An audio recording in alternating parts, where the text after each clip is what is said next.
हाय दोस्तों, नमस्ते। फिर से स्वागत है आपका और मेरे और इस जहां के प्यारे से छोटे से खूबसूरत से चैनल 10th फेल में। मैं लोकेश चौहान और अपना बात करने वाले हैं balancing, how to balance your chemical reactions. हम रासायनिक समीकरण को कैसे बैलेंस करेंगे, हमें आज ये डिस्कशन करना है। तो हो जाओ तैयार, शीट बेल्ट पहन के, पेन कॉपी लेके, get ready to fast do it. हमें क्या करना है, आज बैलेंस को, इक्वेशन को बैलेंस करना है। तो स्टार्ट करें, लेट्स गो। तो हम पढ़ेंगे आज, पहले पढ़ते हैं इसको बैलेंस करने के लिए। हम पढ़ते पहले रासायनिक समीकरण क्या होती है। तो बच्चों, रासायनिक समीकरण किसे कहते हैं ये आपको याद होना चाहिए। तो रासायनिक अभिक्रिया, जितनी भी रासायनिक अभिक्रियाएं होती हैं उसमें उपस्थित यौगिक को उनके प्रतीक एंड उसके सूत्रों के द्वारा प्रतीत करना रासायनिक समीकरण कहलाता है। मतलब सभी रासायनिक, किसी भी रासायनिक अभिक्रिया में, याद रखो, रासायनिक अभिक्रिया में है ना, जो यौगिक या जो तत्व यूज कर रहे हैं उनके प्रतीक और सूत्रों को यूज करना, रिप्रेजेंट करना क्या कहलाता है, रासायनिक समीकरण। रासायनिक अभिक्रिया में है ना उपयोगी या रासायनिक अभिक्रिया में उपयोग किए गए तत्वों या यौगिकों को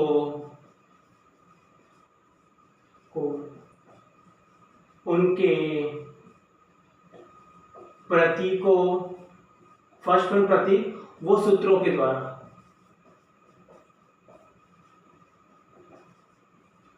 प्रदर्शित करना। ठीक है, तो यह है रासायनिक समीकरण। रासायनिक समीकरण का क्या बताना है आपको, किसी भी रासायनिक अभिक्रिया में जो आप एलिमेंट्स यूज कर रहे हैं उस एलिमेंट्स के सूत्र और उनके जो प्रतीक, जैसे हाइड्रोजन हो गया, H यूज किया आपने H2, तो इस तरह के जो प्रतीक यूज कर रहे हैं उनको बोलते हैं रासायनिक समीकरण। ठीक है, और रासायनिक समीकरण में मेंशन होती है, ये पता है, ये मैंने आपको बता रखा है, दिस इज अ रिएक्टेंट, ये होते हैं आपके अभिकारक होते हैं, और ये होते हैं आपके उत्पाद। ठीक है, तो अभिकारक, उत्पाद, ये आपको याद होना चाहिए। आपको बैलेंस इक्वेशन, यदि आपको रासायनिक समीकरण बैलेंस करनी है तो आपको अभिकारक और उत्पाद दोनों का ही ज्ञान होना चाहिए दोस्तों। तो ये उतार लीजिए, फिर अपन आगे चलते हैं। ठीक है, तो किसी भी रासायनिक अभिक्रिया में उपयोग किए गए तत्वों या यौगिकों को उनके प्रतीकों या सूत्रों से प्रदर्शित करना ही रासायनिक समीकरण कहलाता है। अब अपना जो नेक्स्ट पॉइंट है, समीकरण को लिखना कहते हैं। देखो दोस्तों, काफी इजी होता है बैलेंस करना, और आप लोगों को आता भी होगा शायद। ठीक है, तो समीकरण को बैलेंस कैसे करते हैं, हाउ टू बैलेंस। ठीक है, तो यहाँ पर होता है एक संतुलित समीकरण लिखते हैं आप। ठीक है, तो पहले लिखते हैं बैलेंस। संतुलित समीकरण क्या होती है वो समझो आप। देखो, संतुलित समीकरण में क्या होता है कि अभिकारक में और उत्पाद में, अभिकारक है ना, इधर आपके बाईं तरफ मतलब राइट हैंड में अभिकारक, और उत्पाद में, अभिकारक और उत्पाद में हमेशा उपस्थित यौगिकों के रासायनिक सूत्र और उनके अणु भी क्या होंगे, समान होंगे। देखो यहाँ पर जिंक है, यदि मैं जिंक की क्रिया कराता हूँ सल्फ्यूरिक एसिड से कराएंगे अपन दोस्तों, तो हमें जिंक सल्फेट प्राप्त होगा, और कौन सी गैस निकलेगी आपकी, हाइड्रोजन। ठीक है, तो यहाँ देखो आप कंपेयर यहाँ पे अभिकारक में, ये देखो अभिकारक में, यहाँ अभिकारक में हमने क्या देखा, हमने देखा अभिकारक में जिंक के कितने अणु हैं, यहाँ पर देखो जिंक के एक अणु है, और उत्पाद में देखो आप, उत्पाद में जिंक के कितने अणु हैं, यहाँ पे जिंक के एक अणु है। तो यहाँ पे देखो जिंक बैलेंस है, जिंक के अणु अभिकारक में भी एक है, उत्पाद में भी एक है, मतलब जिंक आपका यहाँ पे बैलेंस है। Very good. फिर नेक्स्ट है आपका हाइड्रोजन, दिखाते हैं कितने एटम हाइड्रोजन, दो। और यहाँ पे देखो कितनी हाइड्रोजन है, बाचारो, यहाँ भी 2 हाइड्रोजन है। देखो उत्पाद में 2 हाइड्रोजन है। ठीक है, फिर नेक्स्ट वन है यहाँ पे सल्फर, ठीक है, S, ठीक है, is 1, this also here 1, and यहाँ पे कितनी ऑक्सीजन है आपकी, 4, और यहाँ कितनी ऑक्सीजन है आपकी, 4। सो आपने क्या देखा, अभिकारक में जितने भी एलिमेंट्स है, जितने भी एलिमेंट यूज किए हैं, सबके यहाँ पर उनकी संख्या, परमाणु संख्या, और यहाँ पर उपस्थित सभी तत्वों की परमाणु संख्या क्या है, सेम है, कॉमन है, तो यहाँ समीकरण क्या है आपकी संतुलित है। तो आपको ऐसे कंपेयर करना है और देखना है कौन सा एलिमेंट बैलेंस है और कौन सा बैलेंस नहीं है। तो हमें इसे चेकआउट कर लिया है, अभिकारक को ऐसे, उत्पाद को आपको ऐसे मेंशन करना है। और याद रखना इसमें जो कैपिटल लेटर होगा, ठीक है, कैपिटल लेटर के बाद जो स्मॉल लेटर होगा वो पूरा एक ही एलिमेंट्स होगा, पूरा क्या होगा, एक ही कंपाउंड, एक ही एलिमेंट्स होगा, ठीक है। याद रखना, पहचानना कैसे, आप इसको डिवाइड कैसे कर रहे हो, जो कैपिटल लेटर के साथ स्मॉल लेटर आ गया, कैपिटल लेटर के साथ स्मॉल लेटर होगा, कैपिटल के साथ स्मॉल होगा लेटर, तो वो दोनों एक साथ काउंट होंगे, दोनों एक साथ काउंट होंगे, ठीक है, इसका याद रखना। और यदि सभी कैपिटल में है तो सबको आप इंडिविजुअल काउंट कर लेना, ठीक है। इसे उतारो संतुलित रिएक्शंस। अब इसी का सेकंड पॉइंट है आपका अनबैलेंस। अब देखो यहाँ पे मैं आपको ऐसी इक्वेशन दूंगा जो थोड़ी सी अनबैलेंस है। अनबैलेंस है तो उसे समझना पड़ेगा आपको, अनबैलेंस क्या होए, तो मतलब छोटा सा लॉजिक यूज किया हम लोगों ने यहाँ पर। जैसे यहाँ पर आपने यूज किया हाइड्रोजन, जैसे आपने देखो यहाँ पर हमने जल यूज किया और जल का हमने यहाँ पे ब्रेक तोड़ दिया आपने। तो यहाँ देखो अभिकारक में आपने क्या देखा, अभिकारक में देखो हम पढ़ रहे हैं असंतुलित समीकरण, जो दिस अनबैलेंस है, क्या है वो अनबैलेंस है। तो अभिकारक में देखो कितने हाइड्रोजन है आपकी, यहाँ पे हाइड्रोजन से कितनी है आपकी, 2 है, कितनी हाइड्रोजन यहाँ पे 2, ठीक है, हाइड्रोजन 2 है। ऑक्सीजन कितनी है बच्चों, यहाँ पर 1 है। ऑलराइट, कितनी है, 2 अणु है हाइड्रोजन के, देखो 2 अणु में, यहाँ पे ऑक्सीजन का 1 अणु है। इधर आ जाओ, देखो उत्पाद में हम क्या देख रहे हैं, यहाँ पर कितने अणु है हाइड्रोजन के, यहाँ पे हाइड्रोजन के 2 अणु है। यहाँ कितने हैं, देखो यहाँ हाइड्रोजन के 2, यहाँ पे ऑक्सीजन कितने 2 अणु है। तो यहाँ देखो हाइड्रोजन तो बैलेंस है, अभिकारक में भी 2 अणु हाइड्रोजन के हैं, उत्पाद में भी 2 अणु हाइड्रोजन के, मतलब दोनों side, both side are hydrogen balance है दोस्तों, ठीक है। और यहाँ देखो ऑक्सीजन कितनी है आपकी 1 और यहाँ ऑक्सीजन कितनी है आपकी 2, तो यहाँ पर ऑक्सीजन आपकी अनबैलेंस है। तो ऐसी समीकरण होती है असंतुलित समीकरण, अनबैलेंस केमिकल रिएक्शन होती है। तो ये भी आप इसको पता होना, देखो आपको ऐसे कंपेयर करना है और ऐसे मालूम पड़ जाए कौन बैलेंस है और कौन बैलेंस नहीं है, ठीक है। इसे राइट डाउन करो फटाफट, ठीक है।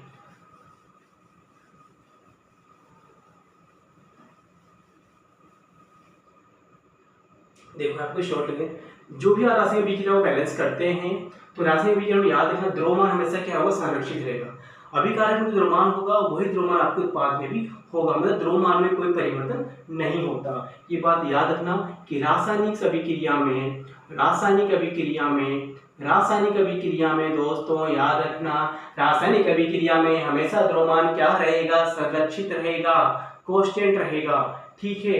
रासायनिक अभिक्रिया में हमेशा द्रव्यमान बच्चों, हमेशा द्रव्यमान क्या रहेगा, संरक्षित रहेगा, क्या रहेगा, संरक्षित रहेगा, मतलब द्रव्यमान में कोई चेंजेस नहीं आएगा, द्रव्यमान में कोई परिवर्तन नहीं आएगा। जितना द्रव्यमान अभिकारक में है उतना ही क्या होगा, आपके उत्पाद में होगा। जैसे हम इसको लेते हैं एग्जाम्पल, अज्यूम कीजिए यहाँ पर, जैसे यहाँ पर जल लिया अपन ने 20 ग्राम या 20 लीटर जल ले लिया अपन ने, तो यहाँ पे जो इसकी क्वांटिटी है कितनी है, 20 लीटर यूज किया आपने, ठीक है। और यहाँ भी जो लेंगे अपन, ये होगा जो एटम बनेंगे इसमें, जो मॉलिक्यूल्स होगा दोनों में 10 लीटर, तो ये होगा आपका, और 10 लीटर आपका ये होगा। मतलब यहाँ पे क्या होगा, अभिकारक में जितना अभिकारक में उसका द्रव्यमान होगा उतना द्रव्यमान उसके उत्पाद में भी क्या होगा, प्रेजेंट होगा। अब इनका भी सम कितना 20 आ रहा है, ये भी 20 है, बहुत साइड क्या है, क्वांटिटी सेम है, द्रव्यमान यहाँ पे क्या है, कांस्टेंट है। तो ये है द्रव्यमान संरक्षण का नियम, ठीक है। इसको अपन कहते हैं द्रव्यमान संरक्षण का नियम,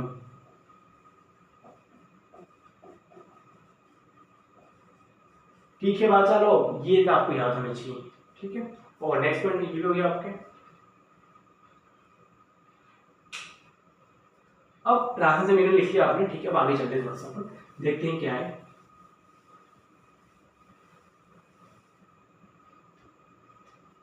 चलिए, तो रासायनिक समीकरण पढ़ लिया आपने, बैलेंस। तो बैलेंस के तरीके क्या है, हाउ टू बैलेंस इक्वेशन। बहुत सिंपल, आपको याद होना चाहिए कि जब इक्वेशन बैलेंस कर रहे हो तो हमें कंपाउंड्स की नॉलेज होनी चाहिए, किसे क्या कहते हैं और किसे क्या कहा जाता है, ठीक है। तो हम स्टार्ट करते हैं, पहले इक्वेशन देखते हैं बैलेंस की। आप देखें तो यहाँ पे जब बैलेंस करते हैं इक्वेशंस को हमें क्या याद रखना है, तो बैलेंस में देखो पदार्थ की भौतिक अवस्थाएं हैं, भौतिक अवस्थाएं सो इम्पोर्टेंट है आपको। भौतिक अवस्थाएं क्या क्या हो सकती हैं वो आपको याद होना चाहिए कि एलिमेंट्स को आप कैसे रिप्रेजेंट कर रहे हैं। यदि बात करते हैं यहाँ पर हम फर्स्ट बात कर रहे हैं हर रासायनिक समीकरण के लिए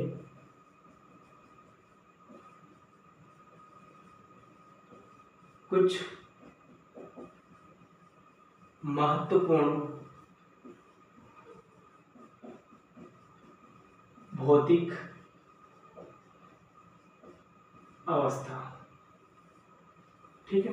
अवस्था तो क्या क्या होनी चाहिए, देखो एलिमेंट्स को आपको फिजिकल्स उसकी स्टेट आपको याद होनी चाहिए। देखो 4 स्टेट होती हैं, एक सॉलिड होती है, एक liquid and gas and aqueous, 4 state हैं, चारों को याद होना चाहिए। यदि कोई एलिमेंट सॉलिड है, ठोस है, तो ठोस के लिए आपको यूज करना पड़ेगा स्मॉल एस, ठीक है। यदि कोई एलिमेंट द्रव अवस्था में है तो आपको स्मॉल एल, यदि कोई गैस अवस्था में कोई तत्व प्रेजेंट है तो बच्चों आपको गैस यूज करना पड़ेगा।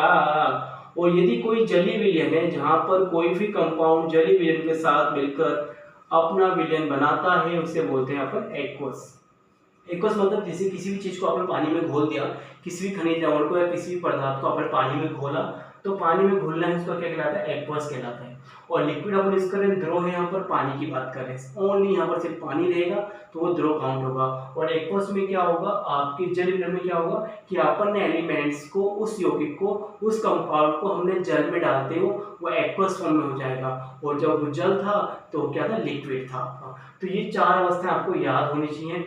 एलिमेंट्स को आपको ऐसे रिप्रेजेंट करना है, ठीक है। इसका एग्जांपल देखते हैं, जो लिखा था आपने जिंक यूज किया था बच्चों आपने, जिंक यहाँ पे क्या है, सॉलिड है। और हमने क्या यूज किया था, सल्फ्यूरिक एसिड, तो यहाँ पे सल्फ्यूरिक एसिड यूज करा एक्वस फॉर्म में, ये कैसा बच्चों, एक्वस फॉर्म में। तो हमें ऐसे रिप्रेजेंट करना है एलिमेंट्स को इक्वेशन में। फिर आप यूज कर लो इसके आगे, तो यहाँ बनेगा आपका जिंक सल्फेट हो जाएगा आपका।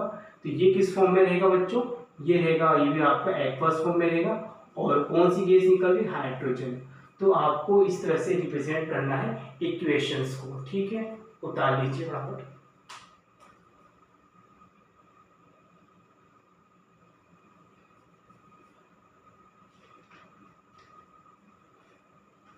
ठीक है। चल रहा है वीडियो हमारा, धूमधाम हो रहा है ना, धूमधाम। हाँ 12 मिनट हो चुका भाई, सब ठीक ठाक दिख रहा है ना, थोड़ा सा बैलेंस कर लीजिए इसको, ठीक है।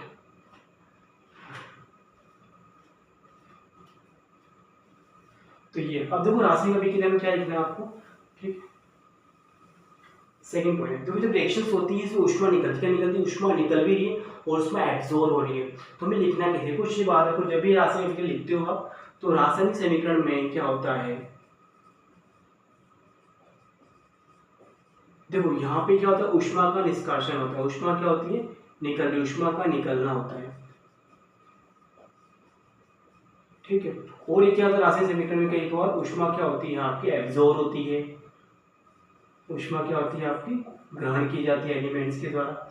तो रासायनिक समीकरण में जब कोई भी रासायनिक अभिक्रिया होगी तो ऊष्मा का सबसे इंपॉर्टेंट रोल होने वाला है। ऊष्मा का रोल देखो यहाँ पर क्या होगा, ऊष्मा क्या करती है, एलिमेंट्स को तोड़ने में हेल्प करती है, तो वो ऊष्मा ग्रहण कर रहे हैं। तो ये ऊष्मा ग्रहण में ऊष्मा यहाँ पर देखो, जितनी भी अपघटन अभिक्रिया होती है या जितनी भी वियोजन अभिक्रिया लिखी थी मैंने, जो पढ़ाई थी वियोजन अभिक्रिया, या जितनी भी अपघटन अभिक्रिया है बच्चों, ये अपघटन अभिक्रिया क्या होती है, ऊष्मा शोषी होती है। तो यहाँ पर एलिमेंट्स, मतलब यहाँ पर क्या कर रहे हैं कि एलिमेंट्स जितने भी कंपाउंड होते हैं वो ऊष्मा को एब्जॉर्ब कर रहे हैं और फिर उसके एब्जॉर्ब करने के बाद खुद में कुछ पंगे हो रहे हैं उनमें, और खुद एटम्स मॉलिक्यूल्स ऊष्मा को लेके अपने आप को तोड़ के दूसरे के साथ प्यार मोहब्बत करके उस पतली गले से निकल जाते हैं, ठीक है। तो यहाँ पर ऊष्मा का क्या हो रहा है, ग्रहण हो रहा है। ये होगा आपका वियोजन अभिक्रियाएं जितनी भी होती हैं सब में ऊष्मा ग्रहण किया जाता है और फिर इसका क्या होता है, विखंडन होता है, ठीक है।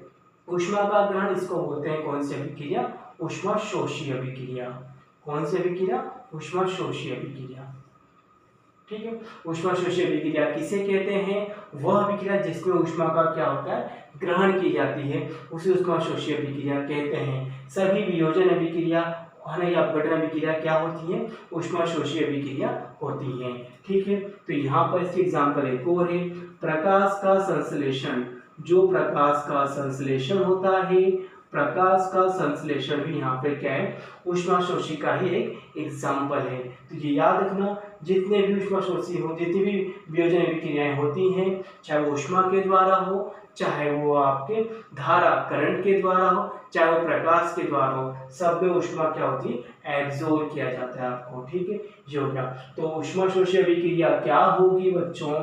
ऊष्माशोषी अभिक्रिया वह अभिक्रिया होगी जहां पर ऊष्मा को ग्रहण किया जाता है, और जब ऊष्मा ग्रहण होती है तो वो कंपाउंड के अंदर ऊष्मा जाती है और कंपाउंड में उपस्थित जितने भी मॉलिक्यूल्स एटम है उनको ब्रेक कर देती, तोड़ देती है। और यहाँ देखो ऊष्मा का निकलना, मतलब यहाँ पे क्या है कि अभिक्रिया, देखो यहाँ पर इसको बोलते हैं अपन ऊष्माक्षेपी अभिक्रिया। तो ये तो ऐसी अभिक्रिया जहाँ पे रासायनिक रिएक्शन तो हो रही है और रासायनिक रिएक्शन के दौरान वहां से ऊष्मा हीट रिलीज हो रही है, हीट निकल रही है। जैसे आप किसी चीज को जलाते हैं तो उसमें से क्या होती है, हीट रिलीज हो रही है, तो वो है कौन सी अभिक्रिया, ऊष्माक्षेपी अभिक्रिया। वह रासायनिक अभिक्रिया जिसमें ऊष्मा का निष्कासन होता है उसे ऊष्माक्षेपी अभिक्रिया कहते हैं। लिखो, जो मैं कह रहा हूं उसे लिखो। ठीक है, तो ऊष्माक्षेपी अभिक्रिया वह अभिक्रिया होती है जिसमें ऊष्मा क्या होता है, निष्कासन होता है, इसमें ऊष्मा निकल रही है, तो यहाँ से ऊष्मा क्या हो रही है, रिलीज हो रही है, ऊष्मा का निष्कासन हो रहा है। ये है आपकी ऊष्माक्षेपी रिएक्शंस, याद रखो। ठीक है, तो इसमें क्या होगा, कोयले का दहन हो गया बच्चों। ठीक है, कोयले का दहन, जलाना। ठीक है, और यहाँ पे मेथेन गैस, ठीक है, जलना। तो जितनी भी जलानी चीजें हो रही है ना, आपका जितना भी जल रहे हो ना तुम लोग, जितना ही तपोगे ना, तो उतनी आपको एनर्जी आपको निकलेगी आपकी। ठीक है, ये हो गया आपका। और इसके एग्जांपल में देखो क्या क्या है आपके, ये हो गया। और जैसे अपन खाते हैं श्वसन, श्वसन का भी यहाँ पे क्या है, ऊष्माक्षेपी अभिक्रिया। श्वसन अभिक्रिया भी यहाँ पे क्या है, ऊष्माक्षेपी अभिक्रिया। और नेक्स्ट क्या है बच्चों, श्वसन हो गया, मेथेन गैस का जलना, कोयले का दहन, और पाचन, शरीर में भोजन का पाचन, शरीर में भोजन का पाचन।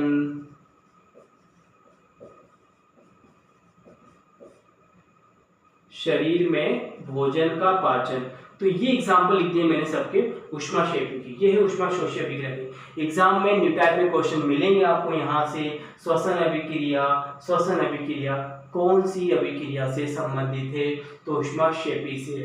शरीर में भोजन का पाचन, ये किससे रिलेटेड है, ऊष्माक्षेपी अभिक्रिया से। ऊष्मा का देखो, प्रकाश का संश्लेषण, ये भी ऊष्मा का ग्रहण, यहाँ ऊष्मा ग्रहण करके यहाँ पर क्या हो रहा है, ऊष्माशोषी अभिक्रिया, ये भी इसका रिलेशन है। और भी साइज में लिखा है मैंने आपको, जैसे जब मैंने प्रयोजन अभिक्रिया पढ़ाई थी, मैंने 3 तरह के एलिमेंट्स यूज किए थे, 3 तरह की वहाँ पर विधि के द्वारा अपन ने विघटन किया था, तो उनके एग्जाम्पल आप यहाँ पे लिख सकते हो। तो ये है रासायनिक समीकरण में यदि आपको रिप्रेजेंट करना है, अब ऊष्मा को आपको रिप्रेजेंट करना है। देखो जब रासायनिक समीकरण में ऊष्मा निकल रही है उसे आप कैसे रिप्रेजेंट करते हैं वो देखते हैं आप। ठीक है, तो इसको उदाहरण पे समझते हैं। मैं इसमें इंक डाल देता हूँ, वीडियो पॉज करके पड़ता हूँ, 1 मिनट दोस्तों। तो ये बैलेंस कर लिया अपने इक्वेशंस होगी। तो याद रखो, इक्वेशंस को याद रखना, जब भी कोई रासायनिक अभिक्रिया होती है उसमें ऊष्मा का निकलना होता है, ऊष्मा ग्रहण। तो आपको जब रासायनिक अभिक्रिया होती है तो आपको ऊष्मा को उसमें रिप्रेजेंट करना होगा कि ऊष्मा कहाँ एब्जॉर्ब हो रही है, ऊष्मा कहाँ पे निकल रही है। आपको रासायनिक समीकरण में लिखना पड़ेगा दोस्तों, तो लिखते हैं इसको। ठीक है, एग्जाम्पल हो गया, इसको अब लिखते हैं, इसका एक नाम है भाप संश्लेषण, इसको कहते हैं। ठीक है, तो 2-3 नाम से जाना जाता है प्रकाश संश्लेषण, जो होगा। तो इसमें ये हो गया प्रकाश संश्लेषण हो गया, जल का विद्युत अपघटन भी इसका एग्जाम्पल है। तो ये जो एग्जाम्पल लिख दिए मैंने, ये सब एग्जाम्पल आपको याद होने चाहिए, क्योंकि नीट टाइप में क्वेश्चन बन के आ सकता है कि कौन सी अभिक्रिया किससे रिलेटेड है यहाँ पर। ठीक है, तो हमें रासायनिक अभिक्रिया में क्या दर्शाना है, हमें रासायनिक अभिक्रिया में ऊष्मा को दर्शाना है। तो ऊष्मा को दर्शाएंगे हम आगे, चलिए देखते हैं कैसे। जैसे कोयले का दहन था आपको, जो कोयले का दहन कर रहे थे हम लोग, कोयले को जलाना, तो कोयला यहाँ पे सॉलिड होगा, पत्थर आपने ऑक्सीजन गैस यूज की, गैस है तो क्या हमें कार्बन डाइऑक्साइड यूज करें, और इसमें क्या निकली साथ में ऊष्मा निकल रही। तो आपको ऊष्मा को यहाँ पे दर्शाना है, ऐसे आपको ऊष्मा को रासायनिक अभिक्रिया में क्या करना है, दर्शाना है। ठीक है, तो यह है कोयले का दहन। ऐसे यहाँ पे ऊष्मा का क्या हो रहा है, यहाँ पे ऊष्मा यहाँ पे निकल रही है आपका।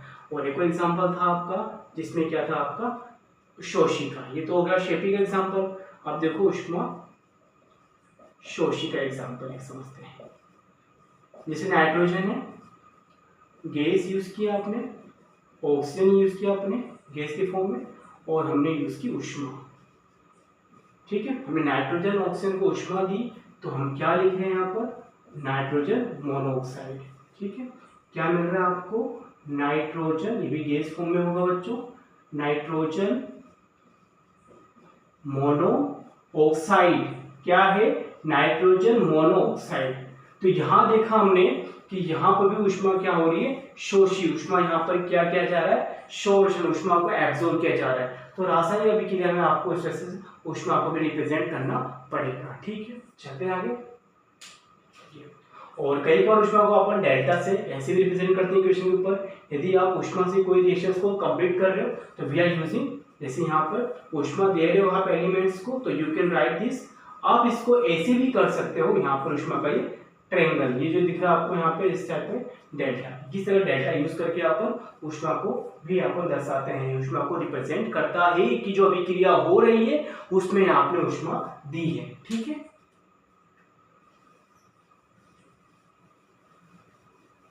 और देखो यहाँ पर कभी कभी रासायनिक अभिक्रिया में अवशेष कचरा भी प्राप्त होता है।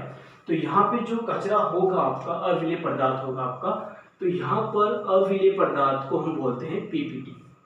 अविलेय जो पदार्थ निकलेगा उसे बोलेंगे स्मॉल पीएनटी, प्रेसिपिटेट। क्या बोलेंगे प्रेसिपिटेट, प्रेसिपिटेट। ठीक है, जैसे हम यूज किया यहाँ पे कैल्शियम हाइड्रोक्साइड यूज कर रहे हैं यहाँ पर। ठीक है, कैल्शियम हाइड्रोक्साइड को हमने क्या दे दिया कार्बन डाइऑक्साइड गैस। ठीक है, तो यहाँ बनेगा आपका कैल्शियम कार्बोनेट बनेगा, और क्या निकलेगा आपका यहाँ पे जो भी यहाँ पे जेल निकल जाएगा। ठीक है, तो ये किस फॉर्म में है आपका, ये एक्वस फॉर्म में था, ये गैस फॉर्म में है बच्चों। और यहाँ पे जो मिल रहा है आपको कैल्शियम कार्बोनेट, ये है आपका स्मॉल पीपीटी। मतलब पीपीटी मतलब यहाँ पर ये है कि यह अविलेय पदार्थ है। अविलेय पदार्थ मतलब अविलेय ठोस पदार्थ है आपका कैल्शियम कार्बोनेट। यहाँ पर कैल्शियम कार्बोनेट एक अविलेय पदार्थ है, अविलेय पदार्थ है। ठीक है, तो उसको लिखेंगे अपन पीपीटी, प्रेसिपिटेट गैस को रिप्रेजेंट किया जाएगा। ठीक है, ये आप लोगों को। अब अपन चलते हैं इक्वेशंस में। अब बैलेंस कैसे करते हैं देखो, तो हम बैलेंस कर रहे हैं अपन, तो समीकरण को संतुलित करते हैं अपन। तो बैलेंस इक्वेशन ही हो, तो बैलेंस कैसे करना है अपने आप को, अपनी पढ़ाई को, अपने स्पोर्ट्स को, अपने शौक, अपनी जो भी आपकी दिनचर्या में आपको क्या चीजें बैलेंस करनी है, कैसे करनी है, ये आप आज सीखने वाले हो। ठीक है, चलो तो बैलेंस करने देखो आपको स्टेप याद करनी है, चरण step, first step, second and step third, जो स्टेप है हम पढ़ने वाले हैं। ठीक है, पहले हम ये करते हैं पहले यहाँ पे कि कोई भी रिएक्शन देते हैं यहाँ पर, जैसे मेथेन को यूज किया अपन ने। जब मेथेन को हमने गैस दी, ठीक है, कार्बन डाइऑक्साइड गैस दी, ठीक है, या ऑक्सीजन दी, इसको अपन क्या दिया अपन ने ऑक्सीजन गैस। जब मेथेन को आपने जलाया, ठीक है, तो यहाँ पे हमें क्या प्राप्त होगा आपका, जो यहाँ से प्राप्त होगा मेथेन गैस निकलेगी यहाँ से।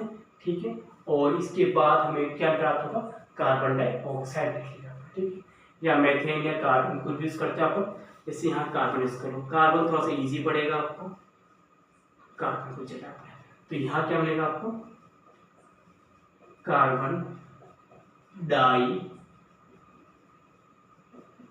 ऑक्साइड। ठीक है, ये आपकी रिएक्शन है। यदि आपको एग्जाम में ऐसी रिएक्शन लिखी आती है जिसमें आपको पूरा ही जो एलिमेंट्स को यहाँ पे नहीं रिप्रेजेंट कर रखा है, यहाँ पे उनके नाम लिखे हुए हैं, तो पहले आपको इनके रासायनिक सूत्र लिखने पड़ेंगे। क्या लिखने पड़ेंगे रासायनिक सूत्र इनके लिखो आप। कार्बन को हम क्या लिखते हैं, कार्बन लिखते हैं C। ऑक्सीजन क्या लिखेंगे अपन O2। ऑक्सीजन जितनी भी गैसें हैं अधिकांश, ऑक्सीजन, हाइड्रोजन, नाइट्रोजन, जितनी भी गैसें सब क्या है बच्चों द्विपरमाणु है, तो हमें यहाँ पर 2 लगाना पड़ेगा। ठीक है, और उसके बाद यहाँ पे बन रही कार्बन डाइऑक्साइड। द्विपरमाणु क्यों है ये भी देखो, इसका रीजन क्या है, 2 क्यों। यहाँ पे देखो कि जो ऑक्सीजन होता है, ऑक्सीजन के आउटर मोस्ट में कितने इलेक्ट्रॉन होते हैं 6 होते हैं। कितने होते हैं 6 होते हैं। ठीक है, तो यहाँ पे अपना ऑक्टेट, इसको अपना ऑक्टेट कंप्लीट करना है, तो ये 2 इलेक्ट्रॉन्स के साथ इससे ले लेगा, ठीक है। तो ये 1 2 3 4 5 6 7 8 हो गया। और इसको भी अपना 8 करेंगे, 1 2 3 4 5 6 7, इसके भी 8 हो गया आपके। तो यहाँ पर हमने क्या किया, 2 ऑक्सीजन आपस में मिलकर एक दूसरे के अष्टक को कंप्लीट कर रहे हैं सभी। यहाँ पे अपन 2 परमाणु हो गया। अब इसको बैलेंस करना है, तो बैलेंस करना क्या है, काफी इजी है ना। या तो आप कार्बन ऑक्साइड कर रहे हैं या कार्बन मोनोऑक्साइड कर लो, कार्बन मोनोऑक्साइड, ठीक है। अब इसको बैलेंस करना है, तो आप देखो यहाँ पर क्या देखना है आपको, ठीक है, कि यहाँ पर जो कार्बन है ऑक्सीजन, देखो तो लिखना कैसे आपको, देखो प्रथम चरण में आप स्टेप क्या लिखना, देखो तो हमें यहाँ लिखना है प्रथम स्टेप या प्रथम चरण में क्या लिखना है आपको, कि अभिकारक में बच्चों, किसमें, अभिकारक में हमने क्या देखा, कार्बन कितनी है 1, ऑक्सीजन कितनी है आपकी 2। उत्पाद में हमने क्या देखा बच्चों, उत्पाद में देखा कार्बन 1 ऑक्सीजन भी 1। आपको ऐसे लिखना है पहले तो। अब देखो यहाँ पे कार्बन तो बैलेंस है दोनों जगह, बट ऑक्सीजन यहाँ पे क्या आपकी अनबैलेंस है, तो आपको ऑक्सीजन को बैलेंस करना है। प्रथम चरण में आपको ऐसे रिप्रेजेंट करना है और नेक्स्ट चरण में इसको आपको बैलेंस करना है, ठीक है। अब क्या करना है आपको बैलेंस करने के लिए, देखो बात सुनो, जब भी आप एलिमेंट्स को बैलेंस करते हो तो हमेशा कंपाउंड के, हमेशा जो एलिमेंट्स होगा कंपाउंड होगा, इसके आगे नंबर को हमेशा लगाया जाता है। नंबर हमेशा इसके आगे लगेगा, याद रखना। आप इसको ऐसे डबल नहीं कर सकते या बीच में ऐसे अणु को अपन बढ़ा नहीं सकते, बिल्कुल गलत माना जाएगा।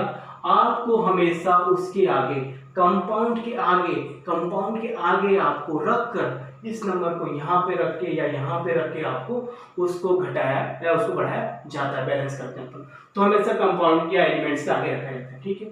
अब देखो ये हो गया आपका प्रथम चरण। अब यहाँ पे देखो कितनी कार्बन है, अब यहाँ पे आपको ऑक्सीजन 2 करनी, कितनी करनी ऑक्सीजन आपको 2 करनी है। तो हमें यहाँ पे 2 नहीं कर सकते, आप यहाँ 2 नहीं कर सकते, आपको ऑक्सीजन को 2 करने के लिए आगे 2 लगाना पड़ेगा, आपको आगे 2 लगाना पड़ेगा, ठीक है। तो हमने क्या किया, उत्पाद में हमने कार्बन मोनोऑक्साइड को 2 से गुणा कर दिया, ये आपको लिखना पड़ेगा स्टेप सेकेंड में। स्टेप फर्स्ट होगी यहाँ तक क्लियर। अब स्टेप सेकंड में क्या लिखना है, तो अभी उत्पाद में कार्बन मोनोऑक्साइड को 2 से मल्टीप्लाई करना है, चलिए ठीक, ये हो गया। अब स्टेप सेकंड में क्या बता रहा हूं मैं आपको, कि द्वितीय चरण में हम बात करने वाले हैं आज, द्वितीय चरण में हम बात कर रहे हैं, द्वितीय में बैलेंस कर रहे हैं। तो द्वितीय चरण में देखो कार्बन मोनोऑक्साइड, ठीक है, कार्बन मोनोऑक्साइड को हम किससे मल्टीप्लाई करेंगे, ऑक्साइड को 2 से गुणा करेंगे, 2 से गुणा करेंगे, ठीक है। तो कर दिया आपने 2 से गुणा, तो रिएक्शन से अभी C+O2 देन 2CO हो गया, कर दी गुणा, ये आपने इसको गुणा कर दिया आपने इससे, ठीक है। अब इसे आपको लिखनी पड़ेगी रिएक्शन, ठीक है। तो इसको लिखता हूं, इसको रफ करता हूं, ठीक है। अब देखो तो अभिकारक में कितने कार्बन है आपके बच्चों, अभिकारक में 1 कार्बन है, ऑक्सीजन में कितनी है आपके यहाँ पे 2 ऑक्सीजन है। उत्पाद में देखो बच्चों कितनी होगी, यहाँ पे कार्बन भी 2 होगी, ऑक्सीजन भी कितनी होगी 2 होगी, देखो होगी 2 तो यहाँ पे दोनों होगी। अब देखो यहाँ पर ऑक्सीजन तो बैलेंस है, ऑक्सीजन बैलेंस, यहाँ पे कार्बन क्या अनबैलेंस हो गया। अब आपको कार्बन को इधर अभिकारक में 2 करना है, यहाँ भी 2 करना है, तो यहाँ पे आपको 2 लगाना है, क्या लगाना है आपको 2, तो यहाँ 2 लगाते ही ये दोनों इक्वेशन क्या हो जाएंगे, या दोनों तक उत्पाद जो बैलेंस हो जाएंगे, ठीक है। तो हम क्या लिखेंगे चरण थर्ड में, हम लिखेंगे तृतीय चरण में, हम क्या लिखेंगे तृतीय चरण में, क्या लिखोगे, तो लिखना आप लोग कि जो आपका अभिकारक है, अभिकारक को किसी गुणा करना है आपको, अभिकारक में कार्बन को 2 से गुणा करना है, किससे गुणा करना है 2 से गुणा करना है, तो गुणा करेंगे अपन, ठीक है। तो रिलेशन क्या थी आपकी, कार्बन थी, ऑक्सीजन थी, यहाँ पे 2 लगा दिया था अपन ने, अब इसको 2 से गुणा कर दिया, ठीक है। अब 2 से गुणा करने के बाद यहाँ पे कितने हुए कार्बन आपके 2, ये भी 2 और यहाँ पे दोनों हो गए। तो हमने क्या देखा तीसरे चरण में, अब जाके इक्वेशन आपकी क्या बैलेंस हुई। तो ऐसे बहुत सारे एलिमेंट्स आपको एग्जाम में मिलेंगे। तो पहले यदि आपको उसका हिंदी नेम दिया है तो उसको आप इंग्लिश में कन्वर्ट करें, और उसके बाद इन चरणों का यूज करते हुए, इन स्टेप का यूज करते हुए उसको बैलेंस करें। और बैलेंस करते हुए हमेशा कंपाउंड के आगे ही आपको यूज करना है एलिमेंट से, ठीक है। तो इसकी प्रैक्टिस कर लेना, और किसी कंपाउंड के आगे कुछ कंपाउंड मिल भी जाएंगे आपको जो टेट्रा ऑक्साइड होंगे, कुछ भी होंगे। तो यहाँ पे इसका मीन्स यही है कि ये जो बाहर एलिमेंट लिखा है इसका मतलब यहाँ पे ऑक्सीजन भी कितनी है 2 और हाइड्रोजन कितनी है 2, इसका मीन्स ये होता है। तो मैं आपको इससे कुछ क्वेश्चन की प्रैक्टिस करा दूंगा अपनी नेक्स्ट वीडियो में। तो आज के लिए इतना ही। चिल्ड्रेन अपना ध्यान रखना और सभी जगह अपनी खुशियां बांटते रहना, अपने माँ बाप सबको प्यार देना। चिल्ड्रेन बाय बाय एंड जय हिंद।